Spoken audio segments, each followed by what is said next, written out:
Good evening and welcome to the December 17th council meeting. If you'd please stand, Councilman Mark Hargrove is going to lead us in the flag salute this evening.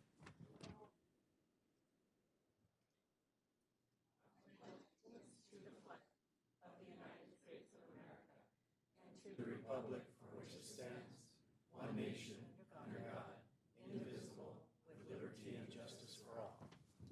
Thank you very much.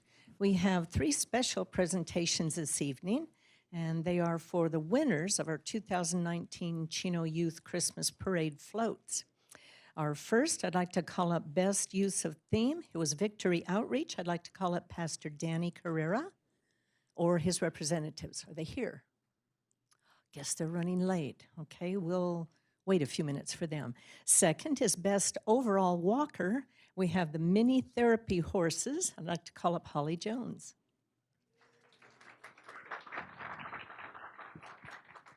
So you win the Best Overall Walkers. Would you like to tell us a bit about your little horses? So I have been training 2 miniature horses for therapy purposes and just to help people with mental, emotional, or physical disabilities, just connect with horses and feel the love that horses will give you, just as they have done for me, and just help people. And I hopefully want to start my own big ranch, which is all miniature animals, and have doctors or anyone come on by and just spend time with the animals. So that's what I want to do. Fantastic. A girl after my own heart. Congratulations. Our third winner is Best Overall Vehicle and Float, and that's Cub Scout Pack 205. I'd like to call up Cub Master Gilbert Sanchez. Gilbert, congratulations. Tell us a bit about your float. Well, our float was put with a lot of dedication by the boys. They designed the float. It was a gingerbread house. So, again, it was hours and hours of dedication to the boys. And you can see them right there. They're happy as can be. That's right before the parade started. And every year they like to participate in the parade. I'd like to apologize for the boys not being here tonight, but Santa Claus came to visit them today at the PAC meeting. So it's either see the mayor or see Santa Claus. Hey. All right. Thank you again. You're welcome. Congratulations. God, I've been stood up by Santa Claus. Well, I guess Pastor Danny Carrera couldn't meet with us this evening, so we'll be sure to get his certificate to him.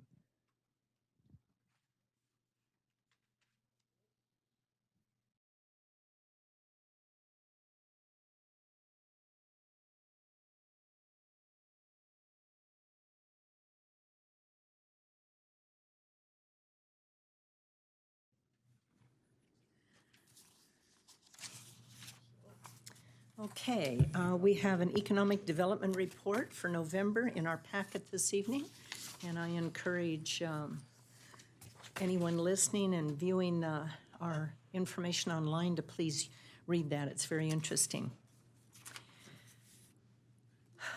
Mr. Ballantyne, do we have any agenda additions or revisions? Mayor and Council, I have no changes to the agenda. Okay, thank you very much.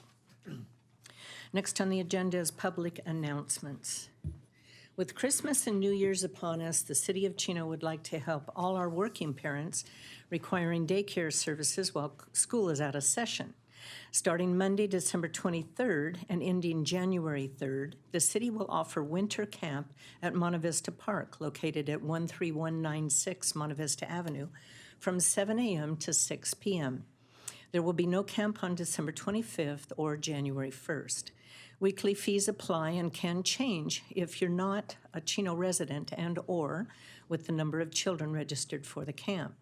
If you're a Chino resident, the weekly amount ranges from $92 a week for the first child, $85 a week for the second child, and $78 for the week for the third child. If you're not a Chino resident, the weekly amounts range from $102 a week for the first child, $95 for the second, and $88 a week for the third child. Lastly, there are also daily rate ranges from $27 per child for Chino residents and $37 per child for non-residents. If you have any questions, please call 909-334-3258. Also, please note that City Hall will be open half-day, 7:30 to noon on Christmas and New Year's Eve. Likewise, City Hall will be closed on both Christmas and New Year's Day, and will open the following days at 7:30 a.m. And finally, as this is our final City Council meeting of the year, on behalf of the City Council, I would like to wish everyone a Merry Christmas and a Happy New Year. We thank you for your support and our collective efforts to make Chino the best possible city to live, work, and play. And we're excited for what the future holds, and we will see you all in 2020. Next on the agenda is public comment. This is the time and the place for the general public to address the council about items that are not elsewhere on the agenda. Due to Brown Act policy and council policy, we cannot take action on anything that's not on the agenda, but we would be happy to hear your concerns. First, we have a written request to speak from Pastor Roy Robbins from the Christ Lutheran Church. At this time, he's going to lead us in an invocation. So I invite all of you who would like to join us to please stand.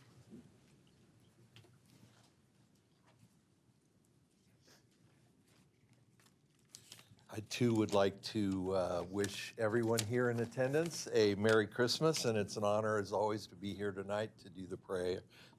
Let us pray. Heavenly Father, we come to you this evening asking for your guidance, wisdom, and support as this meeting begins. May there be meaningful discussion and decisions rich in discernment. Fill us with compassion and insight as decisions are made that affect the city and beyond. Give to each member of the City Council a spirit of charity and grace, and help us all to remember the least of these. Remind us that all that is accomplished here this evening is for the greater glory of you and for the service of humanity. Help us to be in this world, but not of this world. Lord, your mercies are new each morning. Great is thy faithfulness. We pray these things in Jesus' name. Amen. Amen. Thank you. Thank you, Pastor Roy. Pastor Roy lives right behind me, so I will tell your wife that you behaved yourself this evening. Okay, next on the agenda, I'm sorry, we have more public comments. Our first is Mr. Stubby Barr.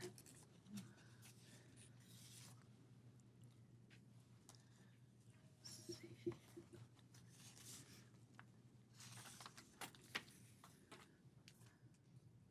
Good evening. Good evening, Council. I don't think your microphone is on. Like Now I try can't it. tell you know that. I can't hear anything. Is that better? Yes. Okay. I'm going to repeat, thank you, and good evening to everyone. I want to follow up on last meeting, I started to say last week, last meeting's item regarding the policy on accessible pedestrian facilities. I want to thank the ones of you that voted for it or would have voted for it. I copied you. I did a follow-up letter to the Building Industry Association. I hadn't had a chance to review their letter except for a couple hours prior to the meeting. And as I stated in the meeting, their responses, their comments, most of which were questions, were completely, there wasn't a legitimate comment within it. My response was rather lengthy. I included all of the policy language verbatim, as well as the full text of the authorities and the statutes that back up the policy. And as you can see, there was absolutely no valid reason for the BIA to object. If you have any questions on any of that, feel free to ask me, but I think it's pretty self-explanatory. And of course, staff has the same information. I would like to address Mr. Rodriguez. Your vote was not appreciated. I just want to remind you that when you postpone civil rights, and that's what we're talking about here is civil rights. The ADA is a civil rights law. you do so, you discriminate against the disabled community. You discriminate against me personally. I am a member of that community. You would not appreciate it if someone decided to postpone your civil rights for 90 days. So why do we address disability rights as though they can be postponed as something we can address at a later time? Thank you all for your time. Thank you, Stubby. Okay, those are the only written requests that I have to speak on non-agenda items. Is there anyone else in the audience that would like to address the council on an item that's not on the agenda? Okay, seeing none, we'll move on to the consent calendar. We will be pulling item number 2 for separate action. Are there any other items that council members wish to have pulled? Okay, then I would entertain a motion for the balance of the consent calendar. Motion from Councilman Hargrove, second from Councilman Lucio.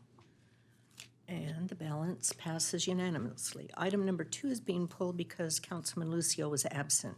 Those are the minutes from December 3rd. Entertain a motion. Motion from Councilman Hargrove, second from Mayor Pro Tem Howie.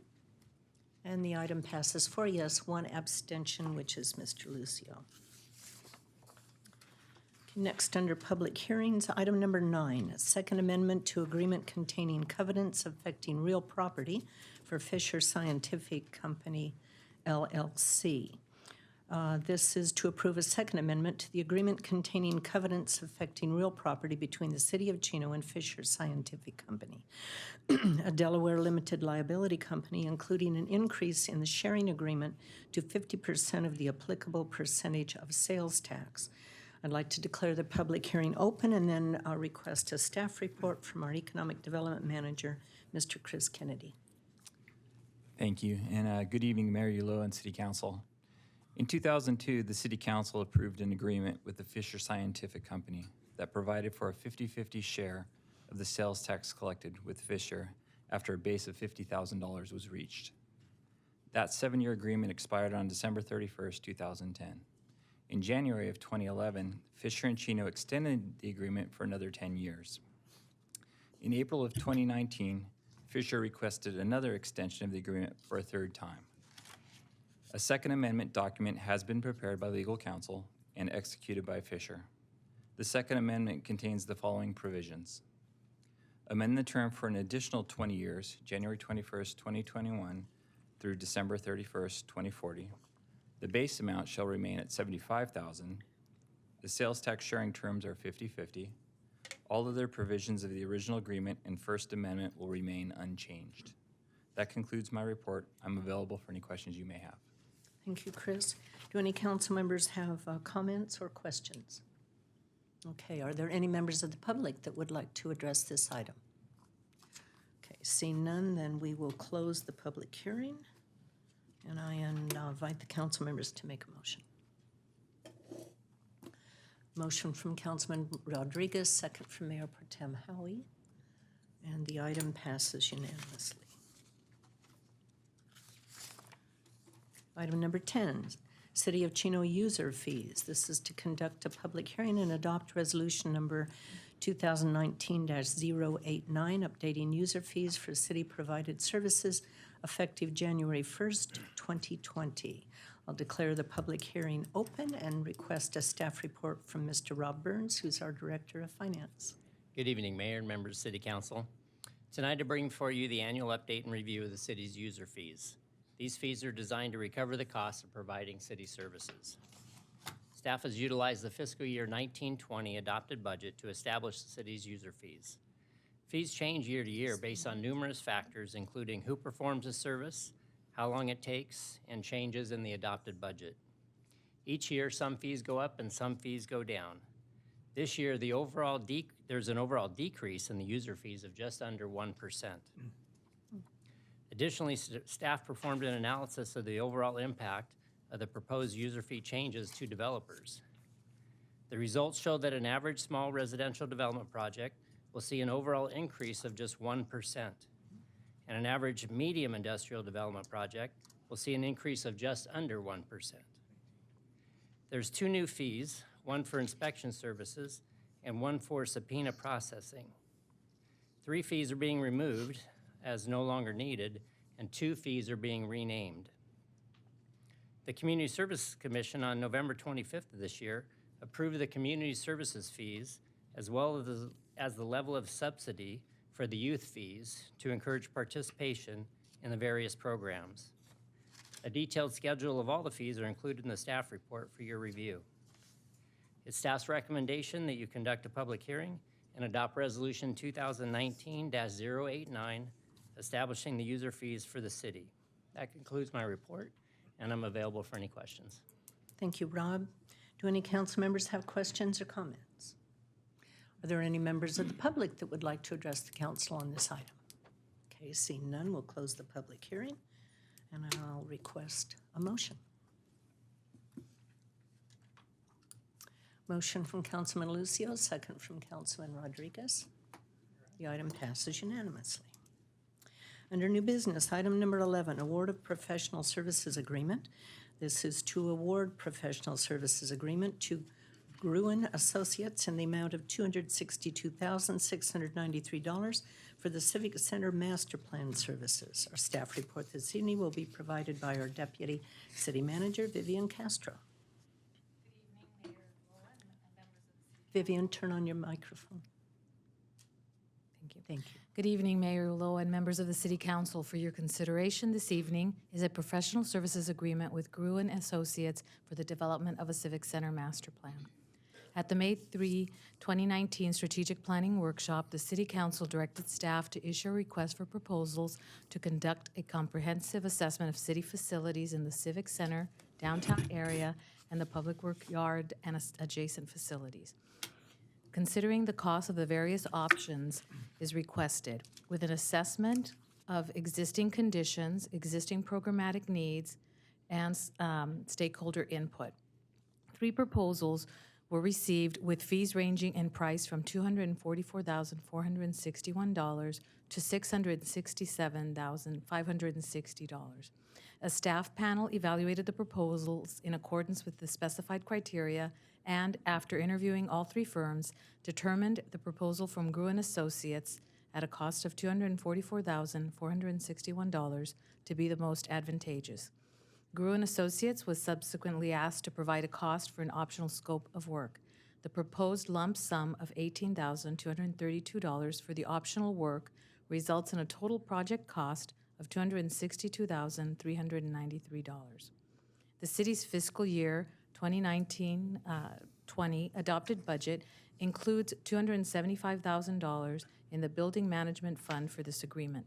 Staff recommends the City Council approve a professional services agreement with Gruen Associates for an amount not to exceed $262,693 and authorize the city manager to execute the necessary documents on behalf of the city. Thank you, Madam Mayor. I'd be happy to answer any questions. Thank you very much. Any questions from council members or comments? Yes, Tom. Yeah, I got a quick question, Vivian. What's the how long is the scope of work going to take to complete? The scope of work is to be completed by the end of August of 2020. Okay, so about another 9 months. Okay, all right. Okay, are there any questions from the public or comments?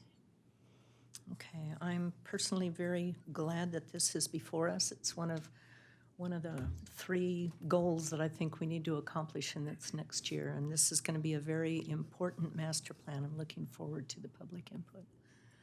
Okay, I'd entertain a motion. Okay, it's motion from Councilman Rodriguez, second from Councilman Lucio, and the item passes unanimously. Item number 12, award of contract Ayala Park Stadium Turf Replacement Project, PK 191.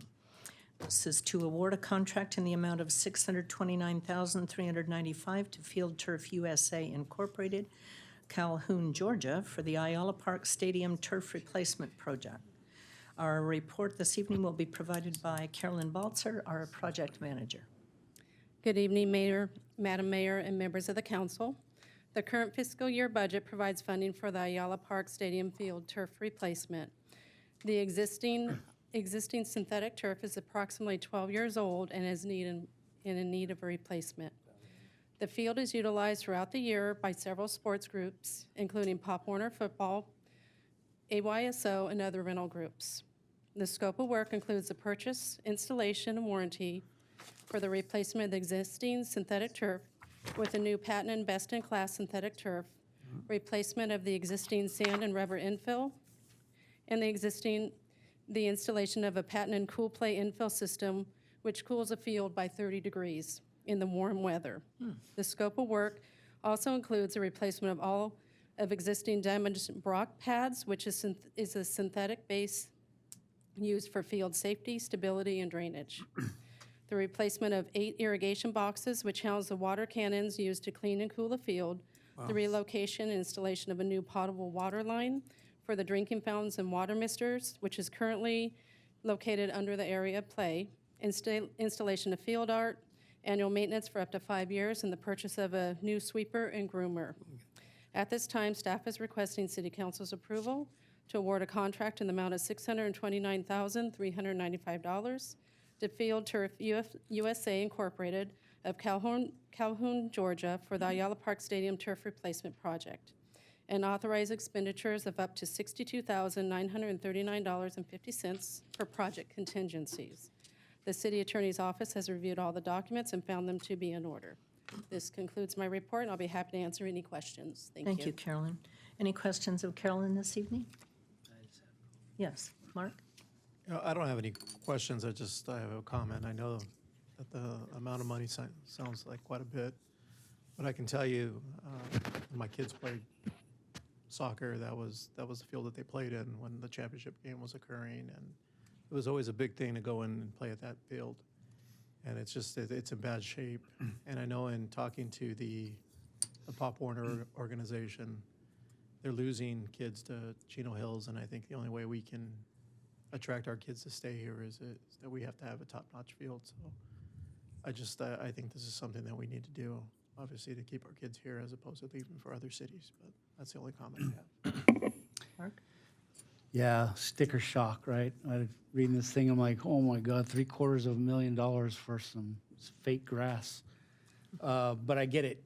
All the fields, Chino High School, Don Lugo, Ayala, all of those, I know they recently replaced them and under some warranty, but I mean, they're just as expensive. It's not as if we're buying the platinum fake grass.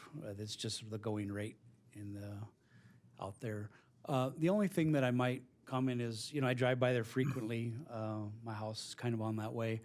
I would hope that some way that maybe we can just get greater participation of the field. I don't know if we can promote that stadium in some way, because I love the idea that Chino kids are utilizing that, AYSO and Pop Warner, but I don't mind if someone from outside the area comes there on a vacant night and uses it too. I don't think they're going to wear it out any quicker than it's going to be the 8-year warranty on it anyway. So I would encourage, like, community services, maybe we can reach out and advertise that this stadium is available, because Monday, Tuesday, Wednesdays, it's not really utilized probably as much as it could be. Saturdays and Sundays, I see people out there, but hopefully we can get some bang for that $1 million. Thanks. You keep escalating the price. Well, it's probably by the time it's done, it might be $1 million. I Wow. don't know. Please don't talk anymore. You're going to have it even more expensive. Okay, I have a comment. I concur that I don't believe the price is really high, because when you take into consideration the new materials that are being developed for grass, artificial grass, it's very important. It helps the players from being injured. I recall in high school and also in college where so-called turf came out, and it was as thin as this rug here, and many injuries would occur, and a lot of grass burns literally would happen. But the new material is very, very, very good for the players, for the community, in the sense that we can invite other clubs perhaps to rent it out, to have games there if possible. But it's a good thing. And they do wear and tear. The turf does wear and tear. So it's a positive thing for the community. Okay, Tom? Okay, so we're only getting an 8-year warranty? Is that the maximum warranty you can get with that? Yes, that is the standard warranty actually throughout the industry for all the synthetic field types. So we got 12 years out of the last turf. So the first 8 years are covered. The next 4 after that, we've got to kind of nurse that AstroTurf through. Yes. Okay, that's great. Okay. Do we have any comments from the public? Okay, seeing none, then I would entertain a motion. Motion from Councilman Rodriguez, second from Mayor Pro Tem Howie. And this item also passes unanimously. Item number 13, amendment to design professional services agreement for the East Side Water Treatment Facility expansion and brine line disposal pipeline design, WA-19C.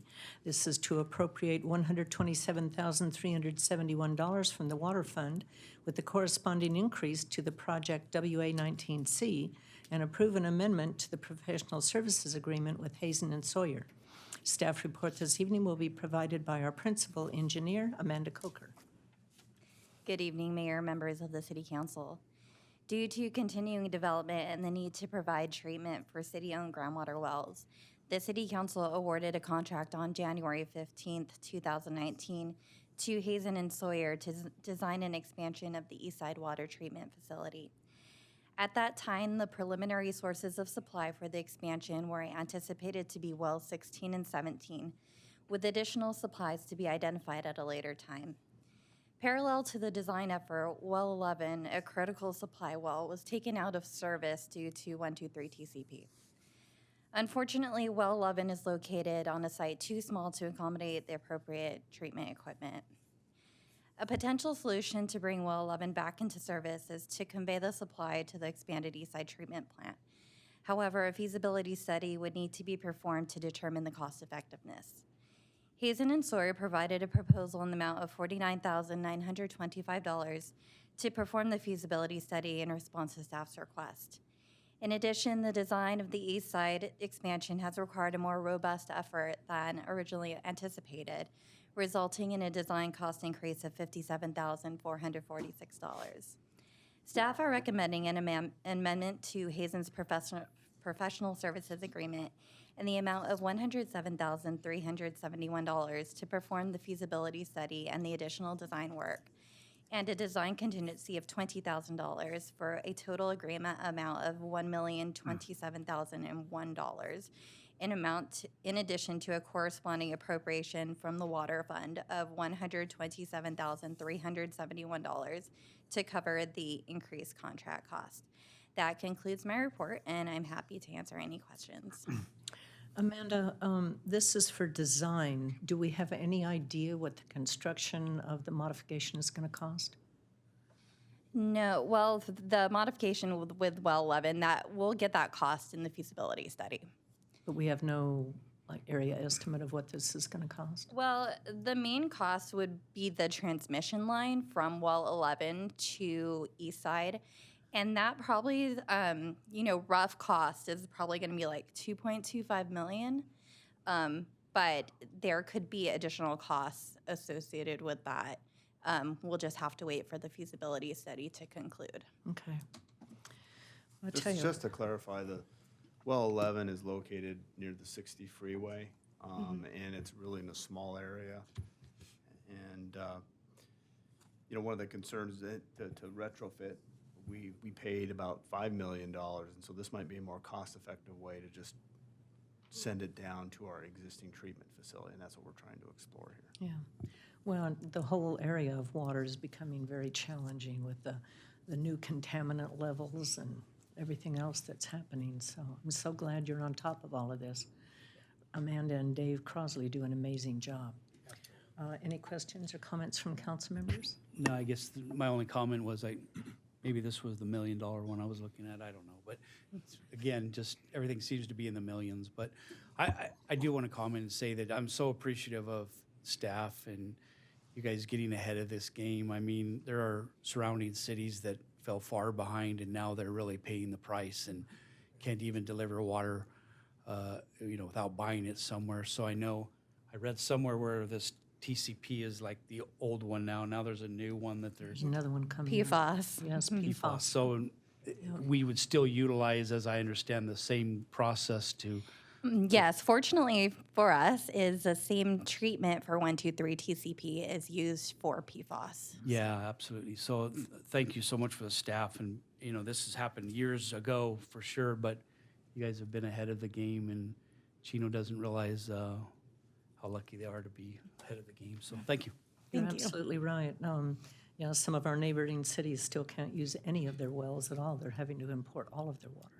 And it'll probably be several more years before their wells will be back in service. So we're very blessed to have good staff. No, it's not cheap. It's not cheap at all. So because I attend all the water master meetings and know more than I ever wanted to know about water, we are extremely blessed to have the staff that we have and that they're on top of all of this. So, and our citizenry really has no comprehension over how critical water is. I mean, you don't have water, you don't have life. So, okay.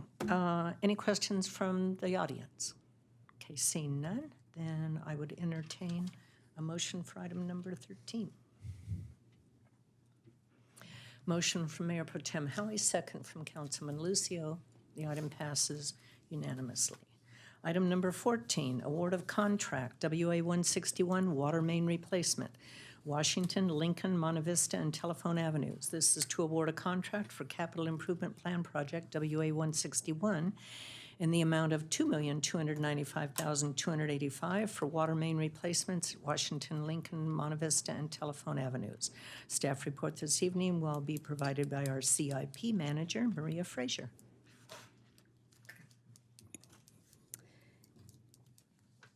Good evening, Madam Mayor and members of council and audience.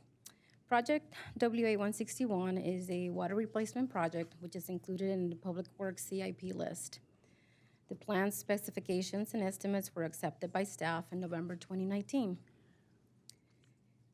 On November 21st, 2019, the project was advertised for construction. On December 9, 2019, 9 bids were received, and a summary of the contractors and their respective bids amounts are included in the staff report. The low bidder, Big Ben from Irvine, California, was deemed to be the lowest responsible and responsive bidder with a base bid amount of $2,295,285. I would like to highlight that this project will mark the 18th project that is now in the construction phase in this fiscal year. With this project, the total projects awarded for construction will reach approximately $23 million, which represents approximately 77% of our department's goal. The staff is therefore recommending the council approves the staff report with the recommendations indicated. This concludes my report, and I'll be happy to answer any questions. Thank you. Any questions of staff or comments? Tom? Yeah, was this water main, was this an very old, leaky main line that was causing us all kinds of problems and repairs, or, what was the theory behind it? It's basically a result of a staff evaluation on our water mains, and this is one that was identified as being one that it was old and also leaky. Okay, good. Okay. Yeah, I would say that a lot of these pipes are more than probably 40 or 50 years old. Right. Well, and what we we'll don't, end up doing is when they leak, we go down there and we open them up, and then we typically will put a clamp around it. And in some of these instances, I actually have gone out and I've seen them, and it's like, where do we not have a clamp? So it's time to repair, to replace these, and so when people are paying their water rate, they're paying not only for the delivery, but also for all these capital improvements, and so it's an investment back into our infrastructure. So we appreciate that. well, and again, I don't want to sound like a broken record, but we have great staff, and we don't want to be in the news like some of our larger communities who don't repair their water lines until they actually break, and then you have sinkholes and cars falling in and horrible problems with flooding and erosion of property. So, yeah, and I just want to make a comment to the whole Public Works Department, and that is when we passed our budget this year, I told Amr that I wanted to make sure these projects are done this year, and all of you are doing a fantastic job. I'm just so very proud. I know, a lot of our streets are a mess right now, and they're torn up, and we have detours and everything else, but that's because things are getting done, which it's an inconvenience, but at the same time, we're not going to face horrible problems in the future because you're getting those things done. So thank you very much for the mess. Okay, is there a motion, please?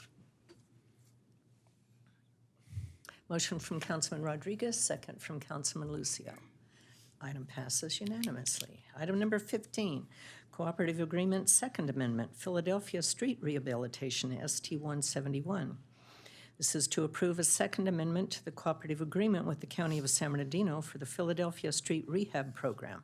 Approve an appropriation and authorize a not-to-exceed reimbursement of $922,000. Once again, our staff report will be provided by Maria Frazier. Good evening, Madam Mayor, council members, and audience. The County of San Bernardino is the lead agency for the design and construction of the Philadelphia Street Rehabilitation Project, which extends from Norton Avenue westernly to the city line. The improvements include grind and overlay and the construction of compliant pedestrian ramps and accessible crosswalks along the limit. The county recently advertised and received bids for this project, and the total anticipated cost increased from $1,677,500 to $2,076,214,000. The city's cost share, of course, therefore increased from $810,000 to $922,000, which requires, of course, an amendment to the agreement. Although the city's cost share is $922,000, its staff is requesting an additional appropriation of $21,510 to cover any unanticipated field conditions and construction engineering. Staff is therefore recommending the council approves the staff report with the recommendations indicated. This concludes my report, and I'll be happy to answer any questions. Thank you, Maria. Any questions or comments from council members? Any questions or comments from the audience? Okay, and then a motion would be appropriate, please. Motion from Councilman Rodriguez, second from Mayor Pro Tem Howie, and this item also passes unanimously.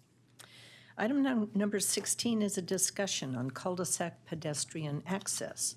There will be a presentation and discussion on pedestrian access at the end of cul-de-sac streets. Staff report this evening will be provided by Dennis Rawls, our transportation manager. Good evening, Mayor and Council. I'm here today to discuss cul-de-sacs and the access we provide for pedestrians when those cul-de-sacs are to adjacent intersections. We can go to the slides.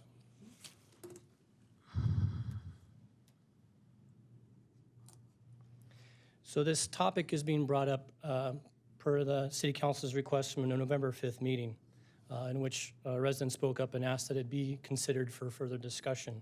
So I want to take an opportunity to sort of describe what the city does with cul-de-sacs at the end of, with pedestrian access. The city has a lot of various policies, guidelines, even our municipal code that help guide us in terms of how we develop our city. Included in that is this particular topic on what do we do at the end of cul-de-sacs, especially when there's a connection to an adjacent street. And a lot of that policy and general plan discusses providing those access points. I also want to talk a little bit about the specific request that brought this topic up and describe what staff had done in terms of fulfilling that request and what the ultimate decision was. Then I want to take a look at a few various examples of cul-de-sacs throughout the city and kind of give you guys an idea and flavor about what's currently happening in the city of Chino. And then I'll conclude my remarks. So there's, like I mentioned, there's Chino General Plan currently has several goals and objectives and policies that help guide pedestrian access. We're directed by the General Plan to design our neighborhoods to be very pedestrian friendly and foster that connectivity to our city streets so that we encourage healthy residents by encouraging them to get out of their vehicles and walk to their destinations if they can. And so in doing that, we also are developing pedestrian and bicycle connectivity to all these locations.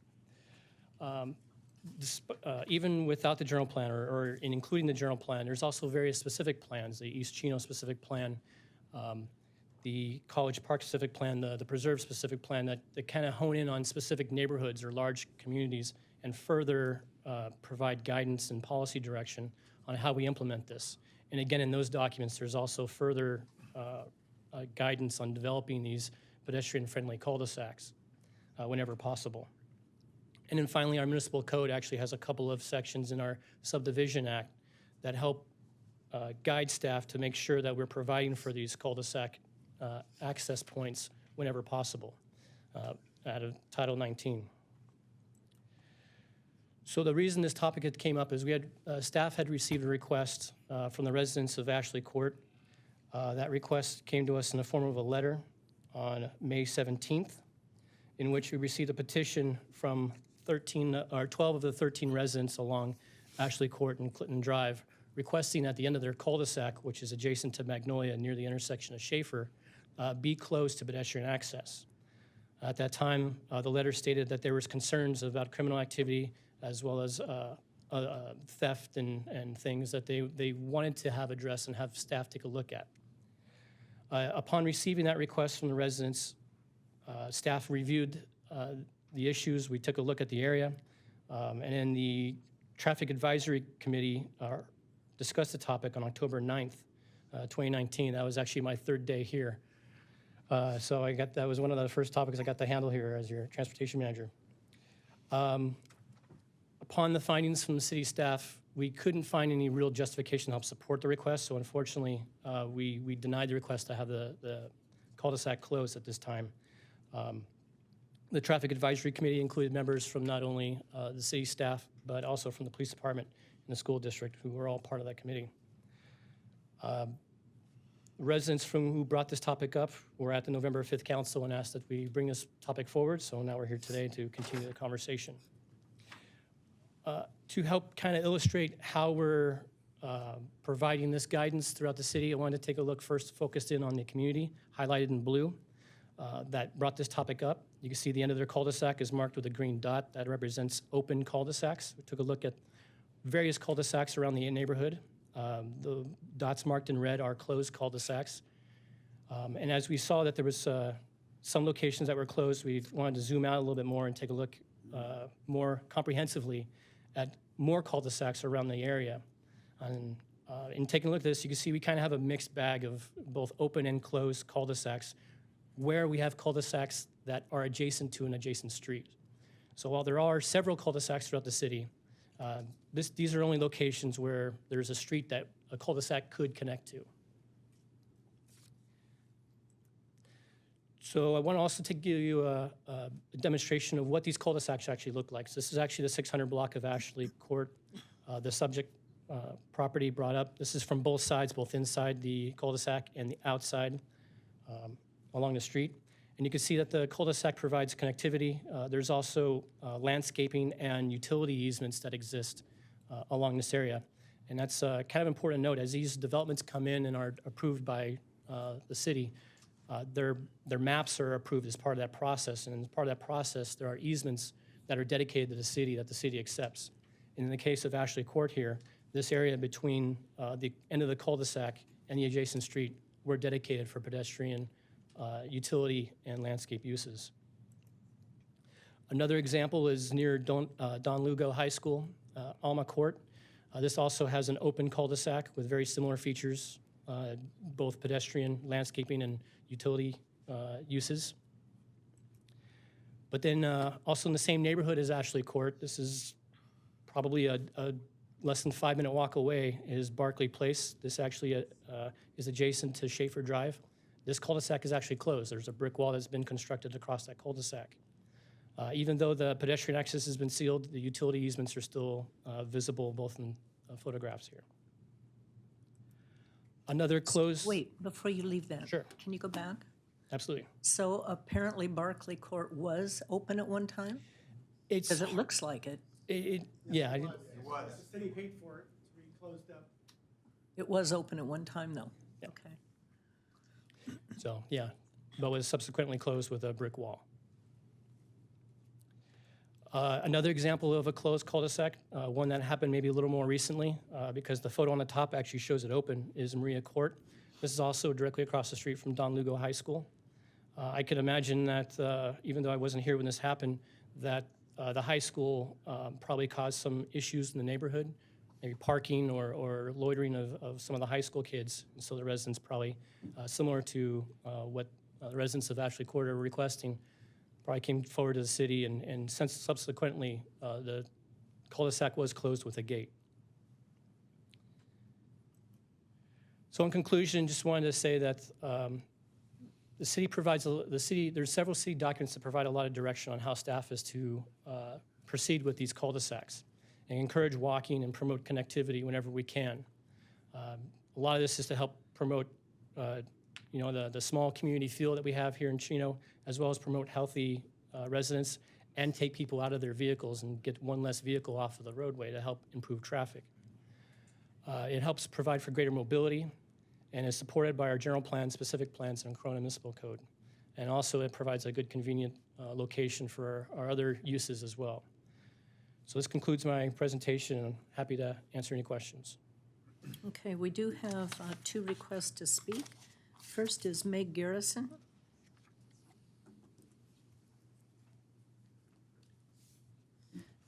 Good evening, Madam Mayor and members of the City Council and the audience. So some of my neighbors and I are here to discuss closing the cul-de-sac from the pedestrian access. We have some points we'd like you to hear as you make your determination. The concept of open pedestrian access through the cul-de-sac was good when Chino was founded as a dairy farming community. Now the population has increased, traffic is faster, and drivers are impatient.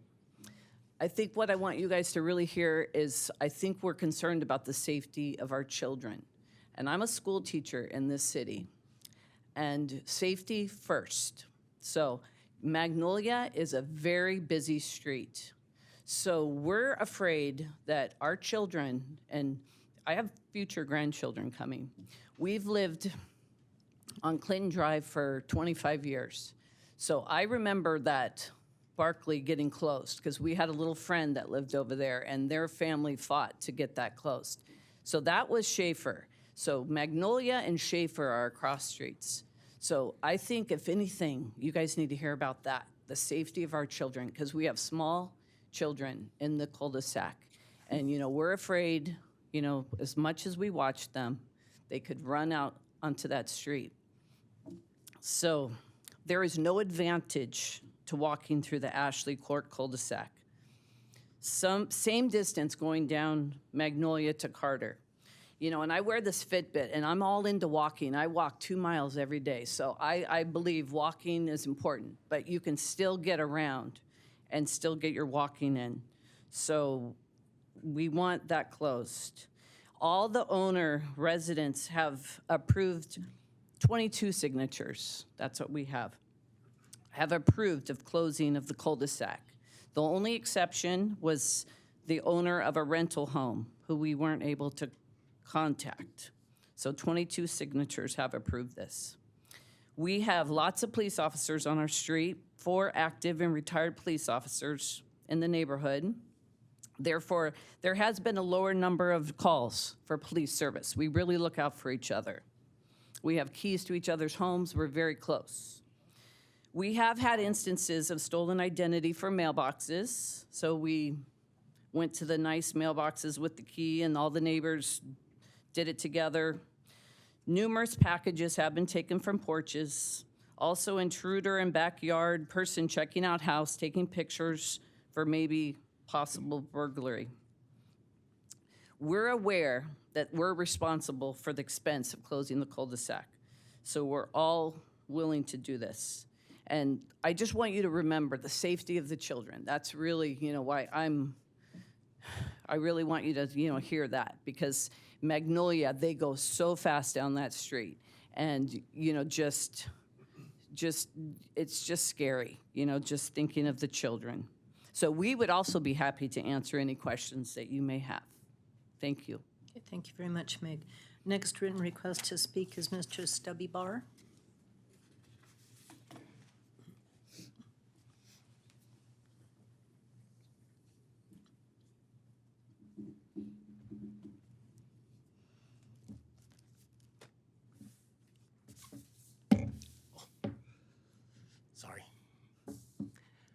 Thank you, Mayor and Council, once again. I want to thank Dennis. That was an excellent staff report, and I fully agree with everything he said.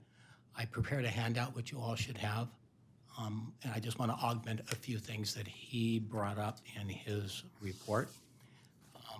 On the page 1, the section of the code of Title 19, paragraph B6 that he used is highlighted, but directly after that, in paragraph B7, connectivity, street configuration shall provide maximum connectivity for pedestrians. The word shall denotes a mandate in our municipal code. And then prior to that, under section B2 of the same section of the title, sidewalks, the part that is highlighted, walkways between blocks or streets or at other such locations as required by the conditions of development, and pedestrian connectors at cul-de-sacs would fall into that category, shall be dedicated and improved for the convenience of pedestrian traffic, meaning that we should have more than an easement. We should actually have a public right-of-way dedication because these are public right-of-ways, and shall not be less than 9 feet wide. Now, this is the sidewalk section, so this refers to the actual paved surface is supposed to be 9 feet. We have a lot of non-conforming connectors in the city that are not 9 feet wide. And it seems extreme, except there is a secondary reason for them being there and for being that wide. 9 feet is the minimum width of a vehicular lane. And studies were done back in the 60s and early 70s regarding track safety because neighborhoods were becoming tract homes primarily. And these connectors were considered not just for pedestrian activity, but also as secondary emergency access for first responders. So if the primary route was blocked, the curbs will not keep Mr. Shackelford and his crew from getting to your emergency. They also provide a secondary egress in case of an emergency such as, hopefully never, an active shooter situation. This provides a secondary escape for people so they're not trapped in a cul-de-sac. The California Vehicle Code, state legislature, 21949 is at the bottom of the page. It is a very unique statute in that it basically requires all cities, including us, to provide convenient and safe travel and access for pedestrians, but it also states the intent, which is rare in a lot of state legislature, especially today. It is the intent of the legislature that all levels of government, which would be us, provide convenient and safe passage for pedestrians on and across all streets and increase levels of walking and pedestrian travel. As a professional pedestrian, I travel these streets all over the city. I make very frequent use of these pedestrian connectors. They provide shortcuts, and they are extremely useful to someone in my situation in a wheelchair where there are non-connecting sidewalks. I use the residential streets because there's less traffic. Very common. It's also very common for me to encounter moms with strollers. So on the next pages, I have some photos that kind of replicate Dennis's. The second page is Ashley Court, which he already covered. The next 2 pages are that closure at Barclay Court. Now, that closure is on a dedication of public right-of-way, and it is against the law in California to barricade a public right-of-way. That's why you can't have gated communities on public streets. This was installed, you can see in the very first photo there at the top of the page, it was installed afterwards. I can remember this being open, but it was somewhere around 2007 that this was closed in. I'm not sure whether there are permit records or for the building or for the encroachment. However, I use the bike lane on Schaefer very frequently. It's the only non-continuous east-west corridor that we have for persons in wheelchairs. And I can tell you that this pedestrian connector is still used, even though it's blocked off. People hop that fence all the time, rather than go around. Proof of that is on the last page. You can see the homeowner at the end of Barclay Court, 13698 is the address. He has that little low wall at the bottom, and you can see circled in yellow there where all the bricks have been disturbed and been replaced with bricks that are not the same, and the workmanship may not be exactly as perfect as the original. They hop up on that low wall. They then pull themselves up onto and over the fence. The opposite side of this fence, which I was unable to photograph, the landscaping is mounded up about 3 or 4 feet. So the fence is effectively only about 4 foot high. Over the years, that fence has been destroyed. The top of that fence is missing. There are photos on, if you have access to Google Timeline, you can see where they took those blocks that had fallen off and they made a little step. They leaned them up against the wall for an additional step to assist the climb over. These pictures were taken now. This is the current condition. On the back side, on the lower picture, you can see where not only the block is missing, but you can see where the arrows are where repairs have been made to that wall from people climbing over it in the past. Obviously, the top of the wall was not hit by a car. These connectors are very important to pedestrian circulation, but they are also important to safety and security. As any security consultant can tell you, the criminal element does not want to be in a well-lit and open area. So the wider the opening and the better lit, and all of these cul-de-sacs, I don't believe we have any cul-de-sacs left that do not have streetlights, is not someplace where the criminal element is going to look to for their activity. They like to be in sheltered and concealed spaces.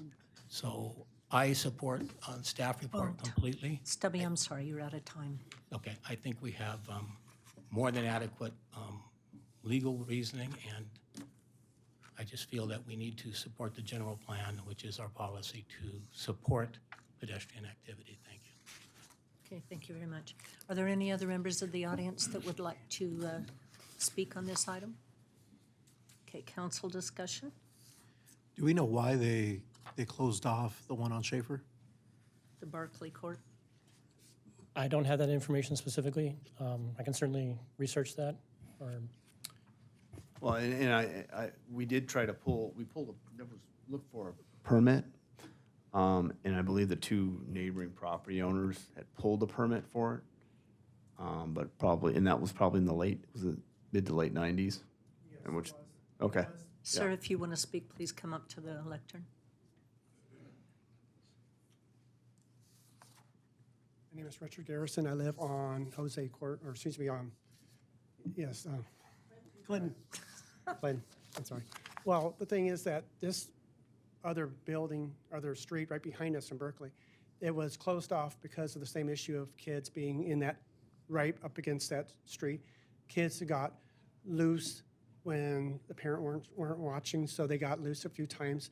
Then when that whatever the wood company across the street, they came about, they agreed to help out pay for that fence or the brick wall, and the city, and they approved it because of the issue of kids going through there.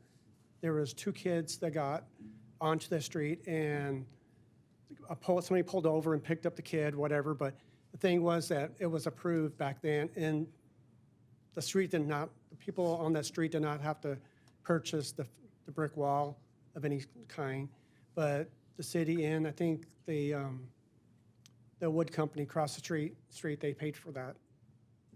And it's because of safety. Okay, thank you. Mr. Rodriguez.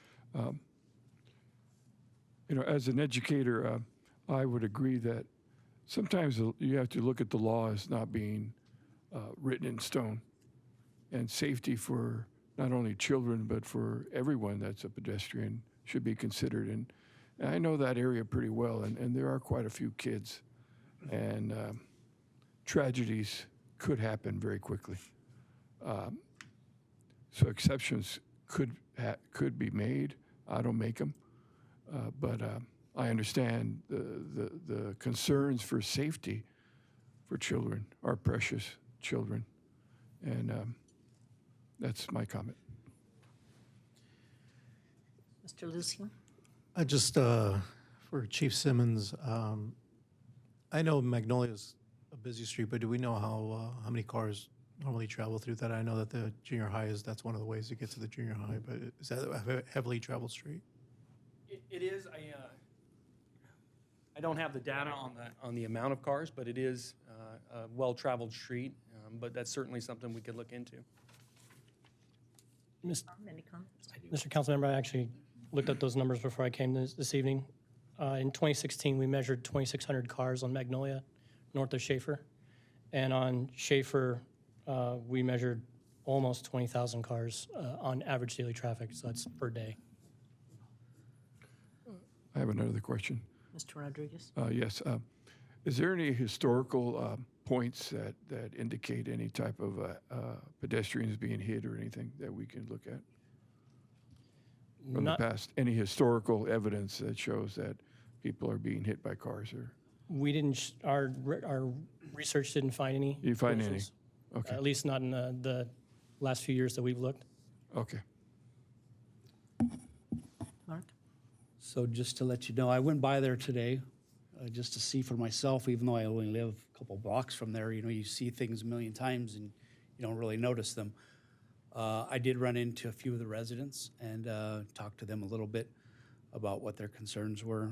When I read the staff report that came forward, and by the way, even in the package that was given to us was very extensive, and I appreciate all that was put into that.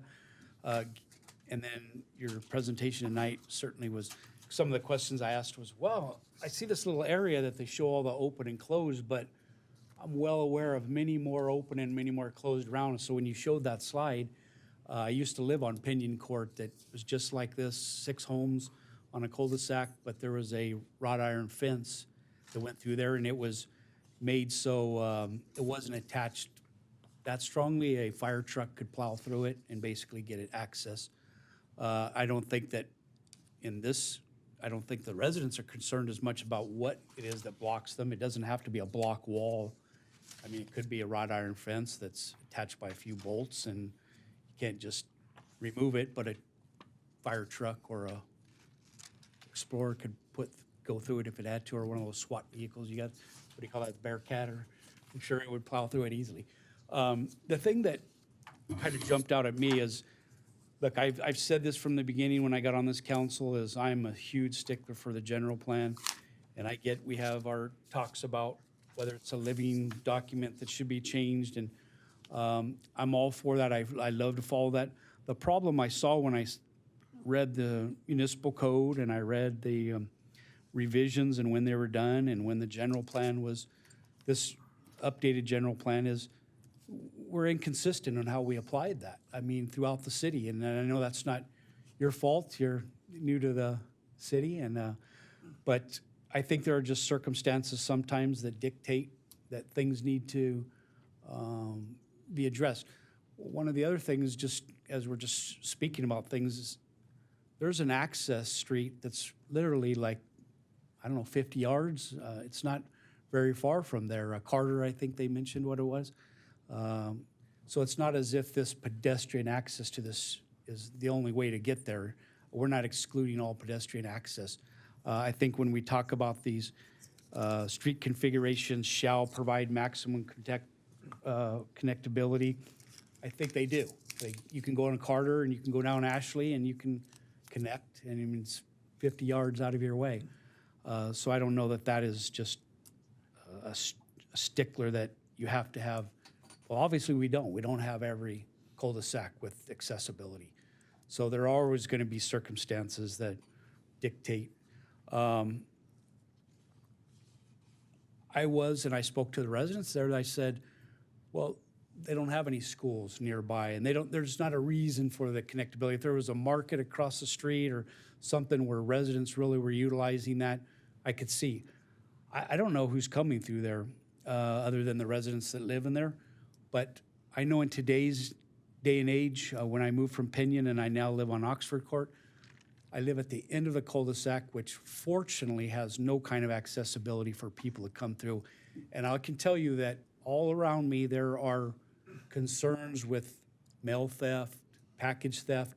It doesn't happen at the end of my street because criminals don't want to come down a dead-end cul-de-sac and not have a secondary way out. So I'm very fortunate, and I think that maybe in today's environment, today's times, these package guys are looking for any way they can get through one way and go off the other way and be gone. So I'm appreciative of all these concerns, but I think the residents there have a concern for this too, and they've addressed it and would like to see it closed. I certainly wouldn't support the city spending any money to do it for them. I think it's their cost. But I think, I talked to him today, what about more bushes, big bushes that are in the way, you know, and you just leave a little pathway through. I think, you know, they're very open to some kind of solution for this, but I think they'd like to see it closed off where you couldn't get through. But I guess that's all that's on my mind. Okay, any other comments? Tom? Yeah, well, that's kind of this is a kind of interesting situation because we have closed ones and we have open ones. I mean, there's a combination of these kind of things, and I don't think there's a whole lot of pedestrian traffic that goes through there. So I agree with that. But on Stubby's point, you know, and the point that we have with the law and keeping things open for pedestrians is important also. I live on a cul-de-sac too, but there's, you know, it just dead ends into our houses, so there's no access to go out. I don't have this kind of an issue. Yeah, I'm just kind of torn between. I don't want to set a precedent. We wouldn't want every cul-de-sac group to come in here for the rest of the year or the next couple of years trying to close their cul-de-sacs. I'd be a little concerned from that standpoint. I think you have to look at these. At each one of them as far as where they are, how they're impacted by who actually is going to use them, where they are in relation. Now, on the situation of safety, obviously safety is really, really important.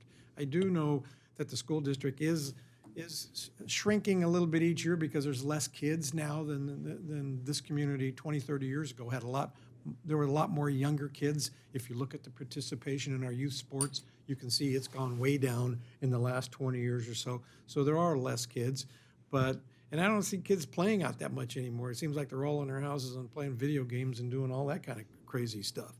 But I don't know. This is an interesting closure or opening. I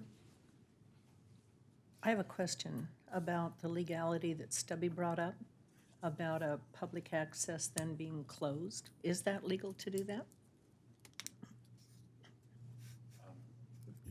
Thank you, Madam Mayor, members of the council. If the street is designated and the area is designated as public access, it would not be legal. I would agree with Stubby on that issue.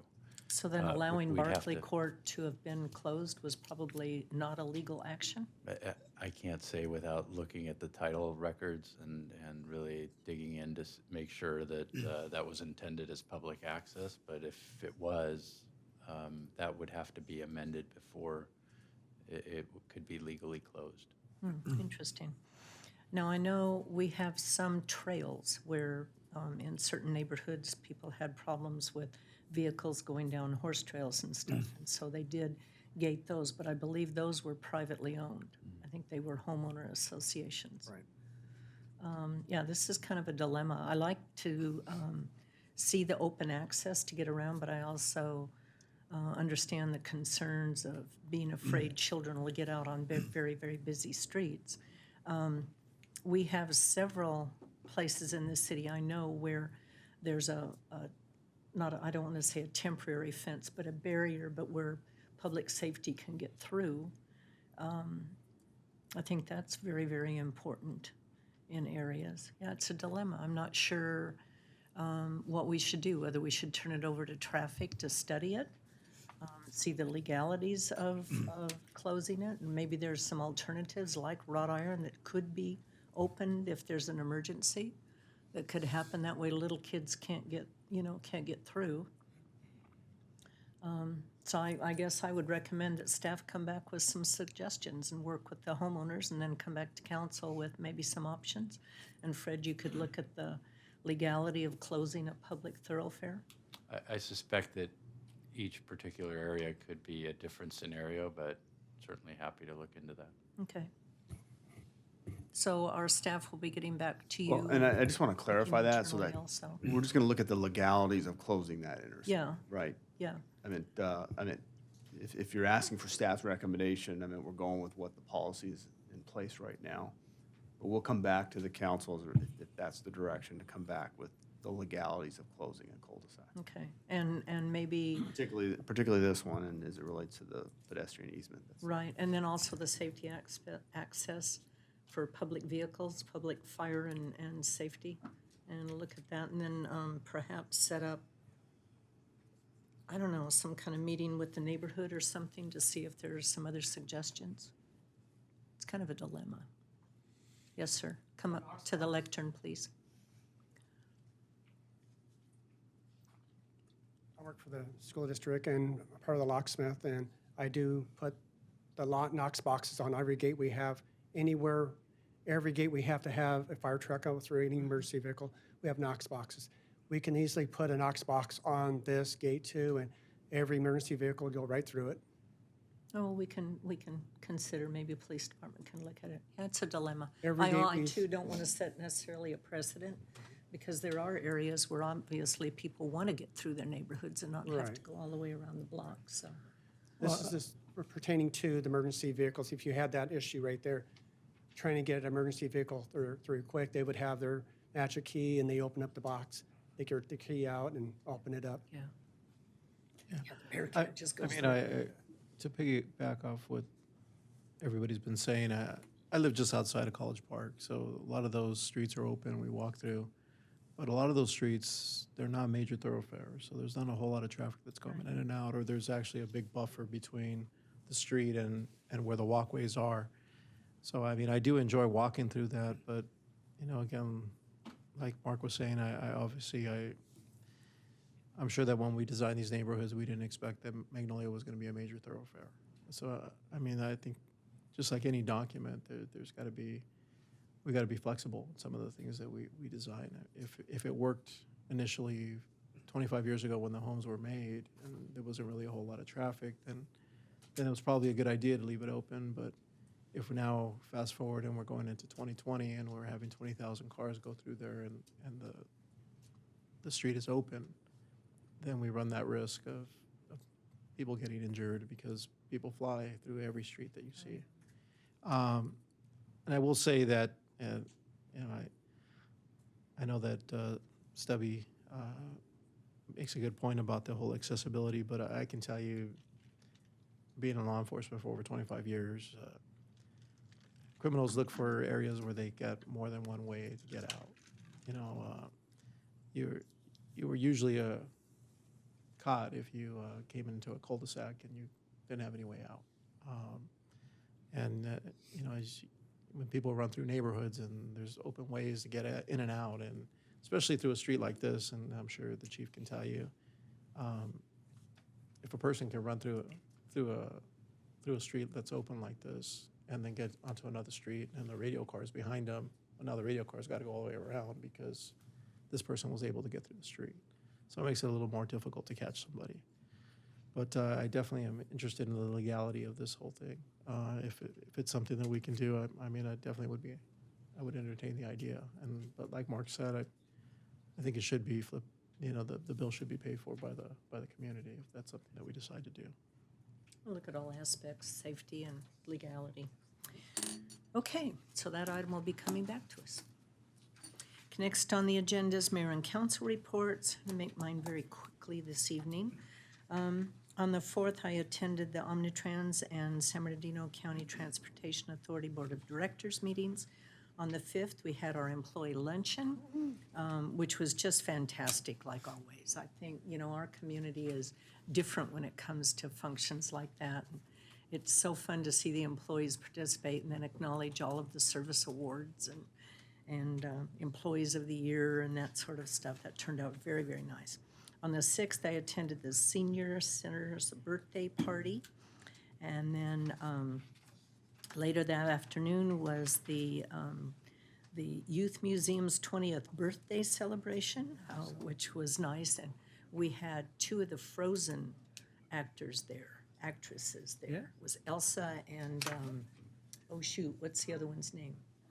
Anna. Anna and Elsa were there. Little kids were excited about that. Gallery. Oh, what's her name? And that evening was the Chino Police Association's Christmas party, and that is always a kick to go to. On the 12th, I attended the appropriative pool, Watermaster appropriative pool meeting, and on the 14th, this Saturday, we had our parade. Doggone it. Friday was absolutely a beautiful day, beautiful weather. Saturday was rainy and gloomy and misty, and a miracle happened. My husband actually brought out his prize 1956 Nomad, and it got wet. In the rain, yeah. Rain, oh my God. And as soon as the parade was over, we had to run home and dry it. He wanted me to get under it and dry underneath, and I said, no. In your dreams, I'm not getting under that. Blow dryer out. Yeah. And then, of course, Sunday it was beautiful again. So doggone it. One day off from beautiful weather. And then today, Linda Reich, Dr. Reich, and Matt and I took a tour of a historic handball court down in the preserve that they would like very much to somehow preserve. And Nick was with us, Nick Ligori, and so we're brainstorming on maybe the possibility of somehow wrangling with the developer that wants to develop that property and perhaps rebuild it, maybe at Ayala Park or somewhere, and preserve that part of Basque history, which would be nice. It was built after the handball courts in the old country in Europe.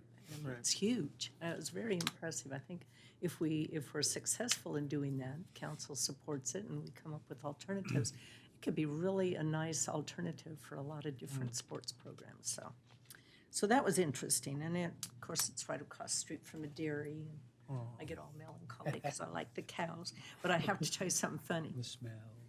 We were standing there and got a picture taken with the cows in back of us. And Linda and Matt and Nick were looking at the cows, and one of them sneezed. Oh. So I got a little bit of cow Snot. stuff on them. Laugh. Welcome to farmland. You'll survive. You guys are fine. Anyway, that was kind of, it was fun. I thought they were going to die. Oh, my God, you guys. That's funny. Come clean corrals for a while.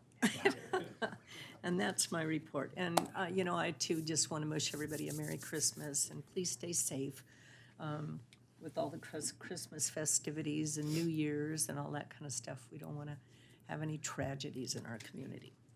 So, Mayor Pro Tem Howie.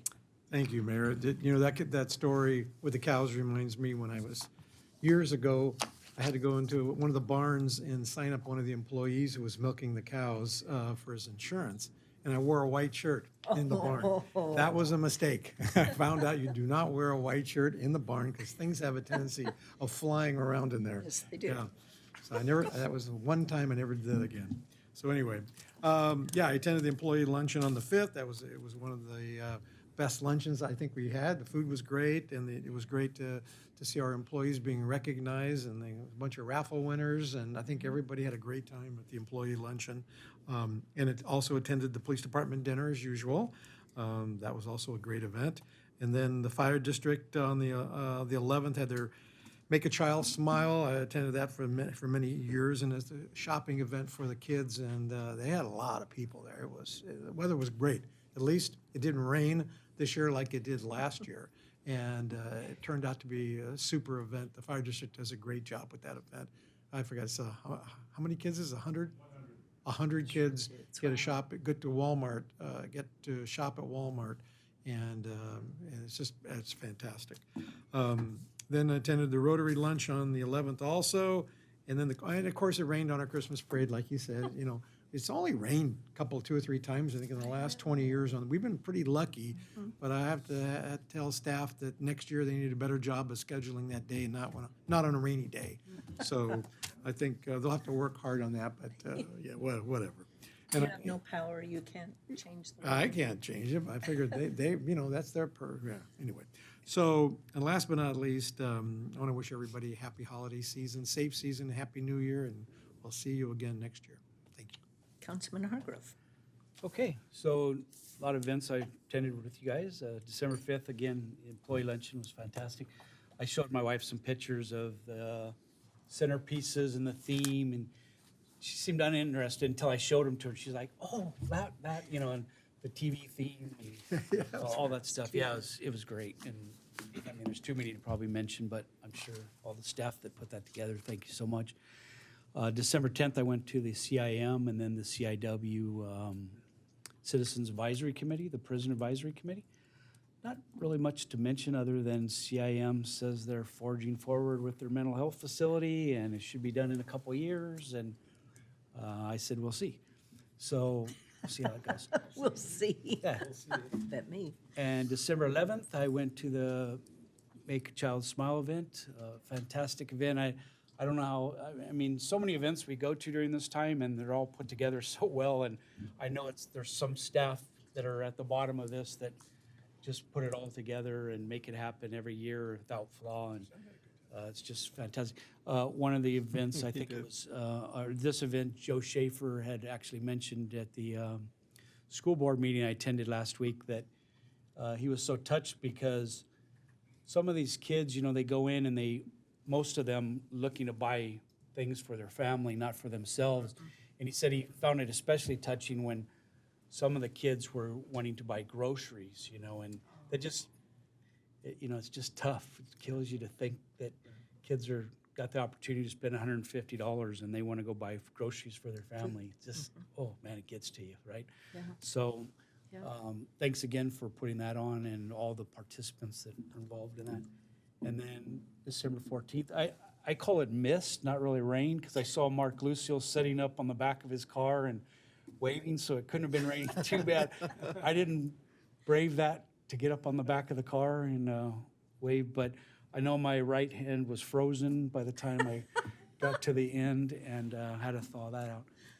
And then just some other things that were mentioned. It was amazing to me is the Boys Republic every year does their wreath program, their Roby wreaths, and they brought one to the school board meeting. They said, unfortunately, this year we can only bring one to you because in the 3 weeks that they made them, they made 35,000 wreaths and they were sold out.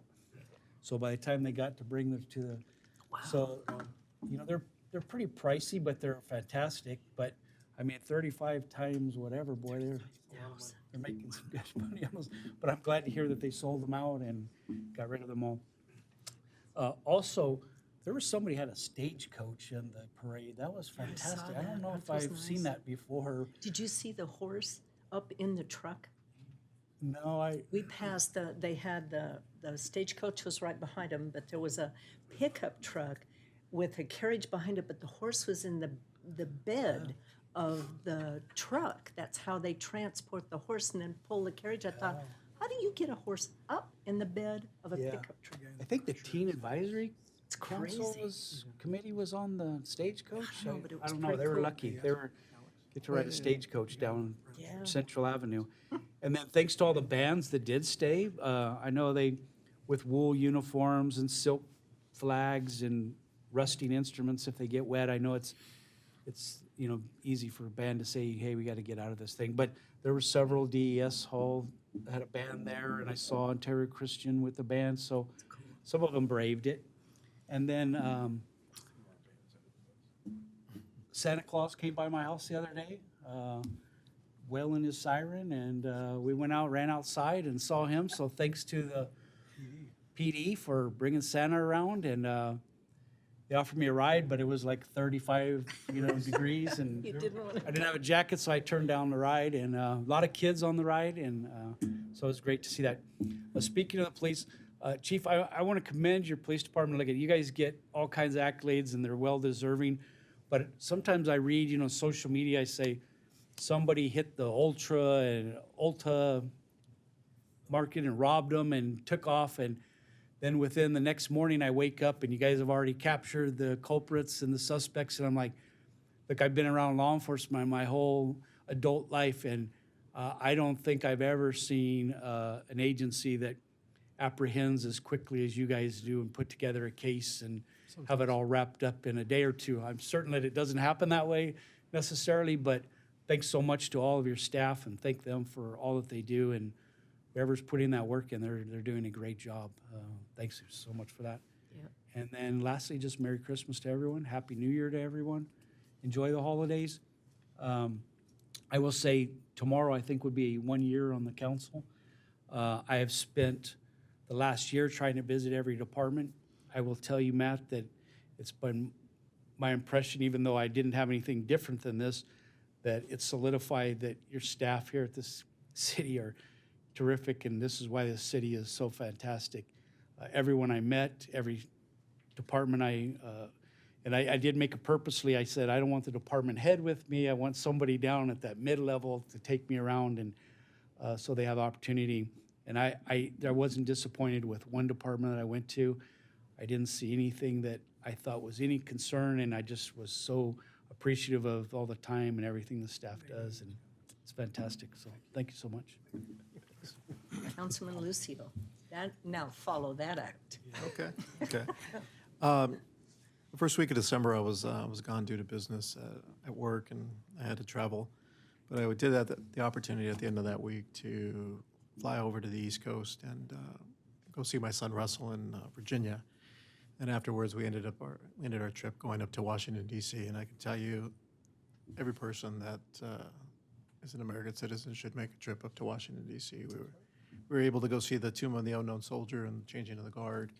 And just being around that town, it's just alive. You see everybody's running, exercising, and the monuments are huge. We went to the Holocaust Museum, and it just, one day is not enough to go through that. Just the amount of information that you get there, it was just beyond our belief. Obviously, we're going to have to make it a family trip and go there for more days.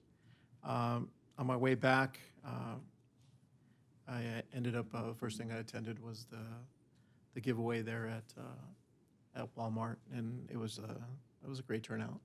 My son was not really cooperating as much as I wish he would have, but he was trying to run around and was speaking at the inappropriate times, like the implications and stuff like that. But I mean, it's great to see what the fire department does and the things that you guys put together for the kids, because it's great to see the giving that takes place in this community, and I think it's a reflection on your department and the turnout and the fact that you had buy-in from multiple agencies, not just yourselves, that came out and participated in that event.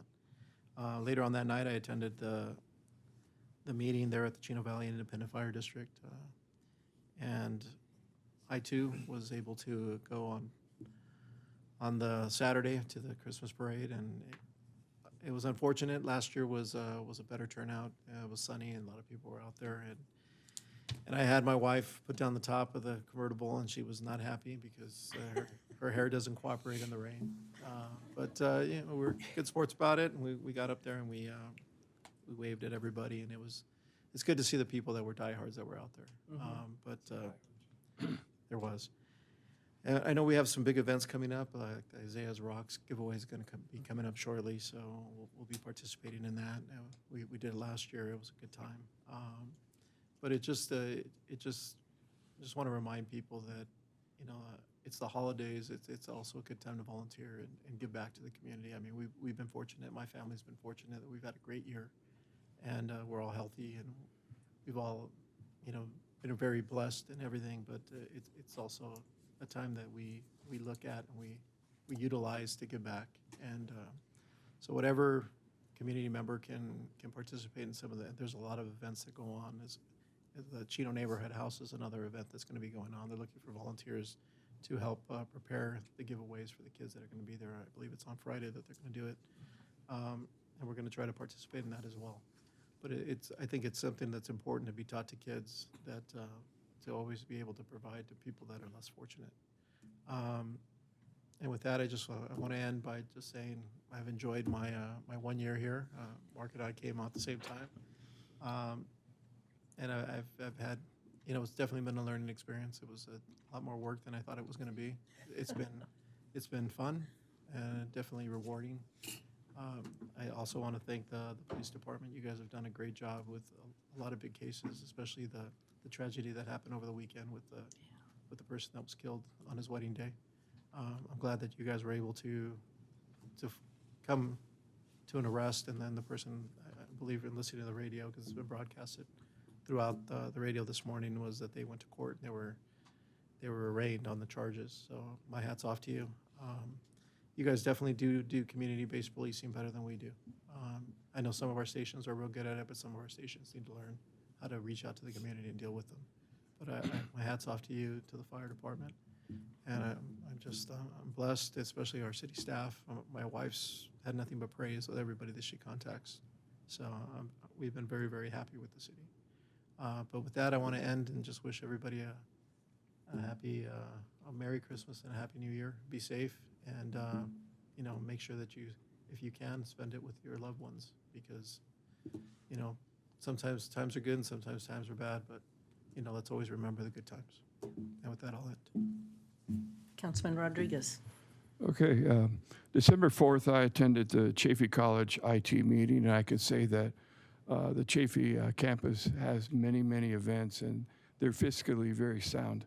It's, they pack them in with meetings going from birthdays all the way to weddings and several things. So it was very interesting and very positive to hear that news. I too attended the senior citizen birthday. Every month we have this, and it was quite a joy to see the young folks there celebrating their Christmas, their birthdays. Even though we did have quite a few that were not present, I was surprised, but it could have been the weather or whatever.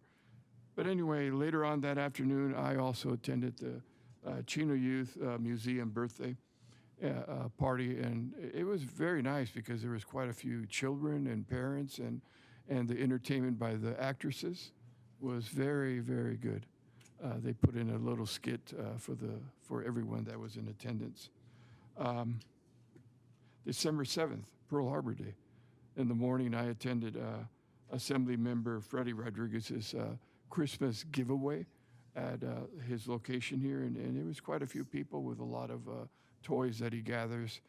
He does this every year, and it was very good to be able to participate with him. December 8th, Sunday, rain, but I was invited and attended the Our Lady of Guadalupe Fiesta, annual fiesta of the Virgin and Mary Festival. Very nice event. A lot of food made right there, different foods, different dancing, different music, well attended. And then they have their a parade around the block, and wouldn't you know it, I got soaked. It just poured. But we continued, and it was very good, very positive event for the community to be able to do that. December 14th, the parade. There again, the diehards were out there of the residents enjoying the parade, and it was well attended. The booths were very numerous and there was a great variety of booths. So I think, despite the weather, it was good. It shows our spirit, it shows our values, and many of our traditions that we continue to move forward with. I'm happy to say that the City of Chino is working on a SCAG survey that is called SoCal Connect. Being a member of SCAG and also part of the ETC, the Emerging Technology Committee, it's more than just technology. It involves many other aspects of looking into the future. And I'll just read a couple sentences here that gives a brief description. The draft Connect SoCal plan presents a long-range vision that balances future mobility and housing needs with economic, environmental, and public health goals. It will help guide the region's growth and includes transportation improvements and land use ideas to shape the future of Southern California.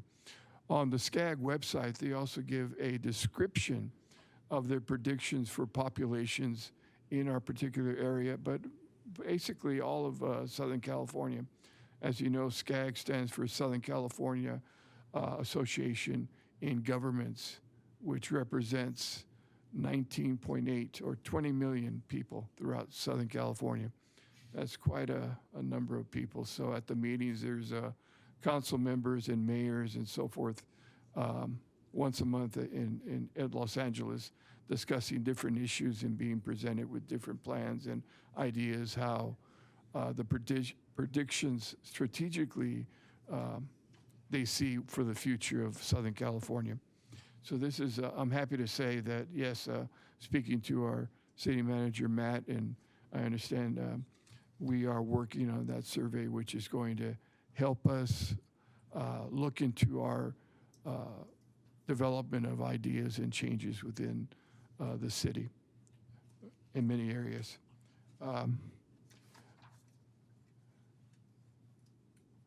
I also was contacted by Julia Kim. Back in August, I attended the first climate change initiative that's happening here in Southern California. It's sponsored by University of California, Riverside, and it was in Riverside. She contacted me through email, and they presented, and I have a copy of information that if anyone is interested, they can contact me and I can give them a copy. But the title of it is Early Steps Towards Climate Action Planning in Southern California. And what Julia was telling me in the email conversation is that they are starting an initiative with cities, and they are going to contact our city manager to see if we can join as a founding city on this important initiative. I think we should look into it and see whether that would be something that we can participate in.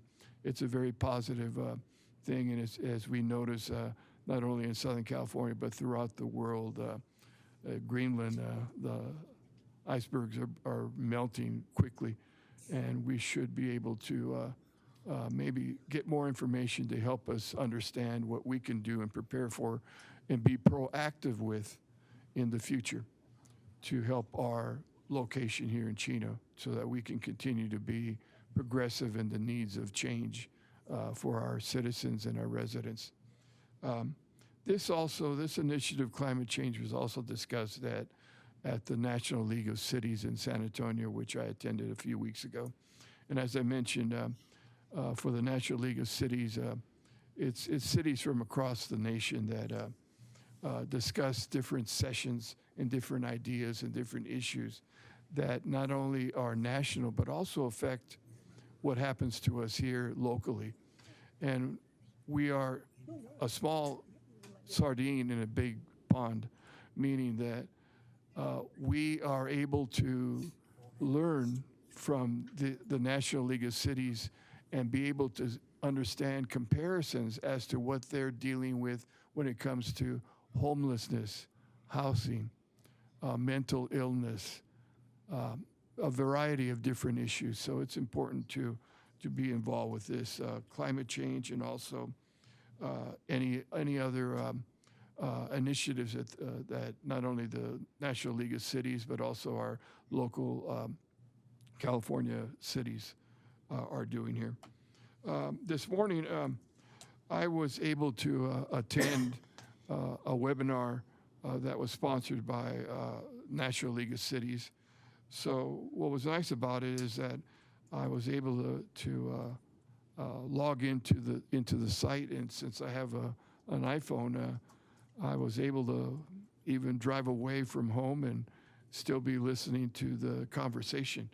And the title of the webinar was mental illness, substance use, 9, and homelessness, advancing coordination solutions through local leadership. And what this webinar did was it took 9 cities to historically and to compare what they're doing on these specific issues. So I think for myself and for our city, it's very important to be involved with activities and proactive in many of the issues that we are facing now. I'll say it again, our police department and first responders do an excellent job. Our community service has a very, very strong proactive movement in working with our homeless and the different areas that we are providing services throughout our city. The name of the director is Sue Polis, who was a director for the National League of Cities, and I met her in San Antonio also.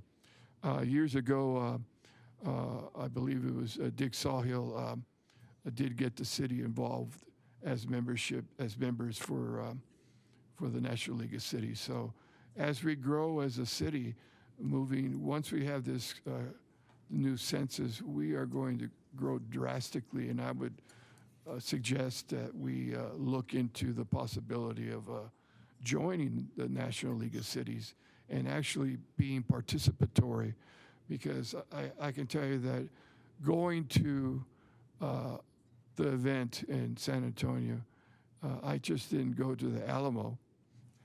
There was a session every day, nonstop, starting at 8 in the morning all the way till late in the evening. Just constant sessions, hour after hour. So it was very interesting. It could be very draining, but it's important that we are informed to understand what others are doing nationally so we can be able to understand what we can do here and have the connections to continue the conversation and the connections to be collaborative, communicative, and even creative in the things that we want to do in the future. Okay. Sad death, I read, and you may have heard, there was a death of Tim Staples, a rescue volunteer who died the past weekend while searching for a missing hiker in Big Bear or in Mount Baldy. Mr. Staples was a trained volunteer who was recently married only a few months. He was a graduate of Damien High School, my alma mater, and a teacher at the high school, Damien High School, and also at St. Lucy's. And you think about the holidays now, but how all of us as human beings, he was searching for a stranger who needed help, and he lost his own life. He was 32 years old. Back a few weeks ago, after Thanksgiving, I ran into a friend of mine who also recently passed away, Janine Gosling, who was 83.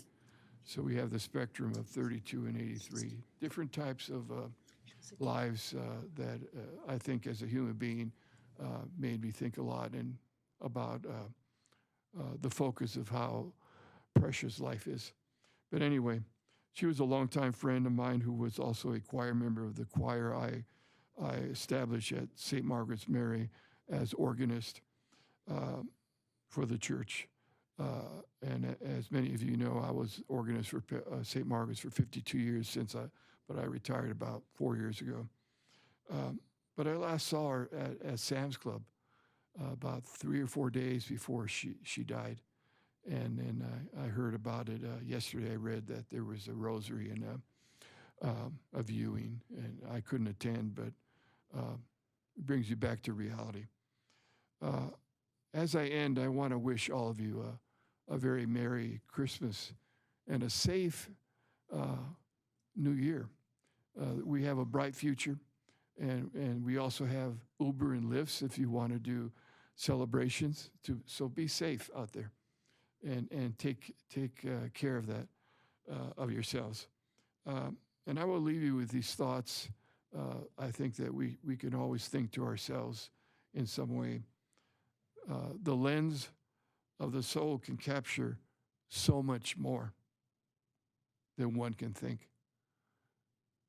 So, Merry Christmas again, Happy New Year, and that concludes my report. Yes, Mayor and Council. I have two items real quick. Nick and I will resume our office hours down in the preserve beginning in February, so February 2020, actually February 6th. That's the first Thursday of the month. And then secondly, there's been some, certainly there's interest in this Francis Estates project, and I want folks to be aware or plan for that hearing date, which is scheduled for our second meeting in January, so it's January 21st of 2020. We will be hosting that council meeting at the police department, which is located at 5450 Guardian Way. I will announce this at the next meeting as well, but we just wanted a larger venue so that folks can participate in that discussion. That concludes Matt, my would you report. review the date and time? Yes, so it'll be our regular meeting, which is scheduled for January 21st, which is a Tuesday. It'll start at 7 o'clock, unless we have a closed session scheduled. And again, the location is at the police department, which is located at 5450 Guardian Way. That concludes my reports. Thank you. City Attorney Galante. Thank you, Madam Mayor, members of the council. No report. Happy holidays, everyone. Thank you. And our Chief Simmons. Thank you, Mayor and council members. I just want to thank you for your kind words for our staff and the incredible job that they do. And our first priority is always to deter crime, but when we can't deter it, we want to catch those criminals and put them into custody and prosecute them to the fullest extent of the law. And that's what we're doing in these cases. So thank you. We could not do that without your support and the resources that you provide us to be able to do those jobs. And I do want to share that this past Sunday, we also lost a member of our department, a retired officer, Eddie Rosales, passed away. He was 64 years old. He served the Chino community from 1982 to 2006. So he will be missed, and I just wanted to share that with you as well. Thank you. That's too bad. Sorry to hear that. Thank you. Chief Shackelford. Good evening, Mayor and Council. I just wanted to thank the members of the council that were able to attend the Make a Child Smile event. We appreciate the support. And also to publicly thank Chief Simmons and the men and women of the Chino Police Department for helping with that event. We would not be able to do it without our public safety partners. And just a big thank you to the members of our community that support that through donations and our partners at Walmart. And Merry Christmas to everyone. Thank you. Okay, before we close the meeting, I'd also like to acknowledge the giveaways that are coming up, and that's Chino Neighborhood House and Isaiah's Rock.